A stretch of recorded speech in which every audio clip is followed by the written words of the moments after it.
అబ్రహాము శోధించబడి విశ్వాసమును బట్టి ఇస్సాకును బలిగా అర్పించెను. అబ్రహాముకి ఏమి ఎదురైంది చెప్పండి? శోధన ఎదురైంది. అదేంటంటే అబ్రహాము గారు పరిశోధించబడ్డాడు కదంటే, ఎస్, ఒకే సమయంలో దేవుడేమో నీ కుమారు నాకు ఇచ్చే అన్నాడు, అది పరిశోధన. అదే సమయంలో అబ్రహాము నీ వల్ల కాదు, అబ్రహాము నువ్వు దేవుని కొరకు బ్రతకలేవు, అబ్రహాము నీ కుమారుడు, అబ్రహాము నీ ఏకైక కుమారుడు, లేక లేక లేక లేక పుట్టిన కుమారుడు, అబ్రహాము దేవుడు అడిగితే మాత్రం ఇచ్చేస్తావా అని సాతాను అనేక రకాలుగా శోధిస్తూ ఉంటే అబ్రహాము దేవుని నమ్మాడు. ఏంటా మాట అంటే, దేవుడు నాకు ఒక వాగ్దానం ఇచ్చాడు, ఇస్సాకు వలనైనదియే నీ సంతానం. అంటే దానికి అర్థం ఏంటి?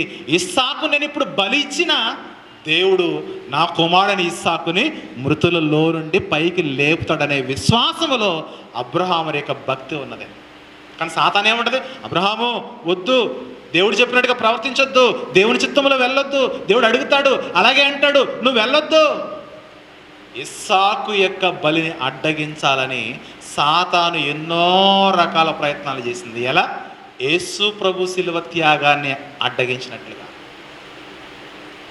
యేసు ప్రభుని శిలువలో చనిపోకుండా ఎలాగైతే సాతాను ఎన్నో ప్రయత్నాలు చేశాడో, ఇస్సాకు కూడా అలా బలి అర్పించబడకుండా ఉండాలి, అబ్రహాము దేవునికి అవిధేయుడిగా మారాలని ఎన్నో రకాలుగా శోధిస్తే అబ్రహాం గారు మాత్రము దేవుని వాక్యాన్ని తీసుకొచ్చారు మధ్యలోనికి.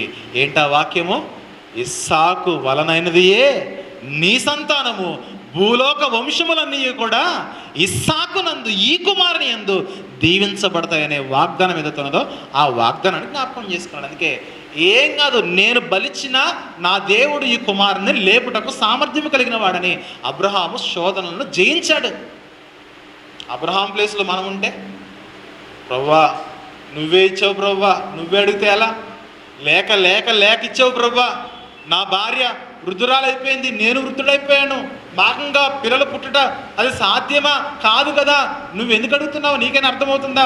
ఒకసారి ఆలోచించుకో ప్రభు అని దేవుడు చెప్పిన పని మనం చేయకుండా ఆగుతాం, పోస్ట్ పోన్ చేస్తాం, వెయిట్ చేస్తాం. కానీ అబ్రహాం గారు అయితే అలా కాదు, సాతాను ఓడిపోవాలి, దేవుడు గెలవాలి అనే ఆలోచనతో శోధనను సహించాడు, జయించాడు, విజయాన్ని సాధించగలిగాడు.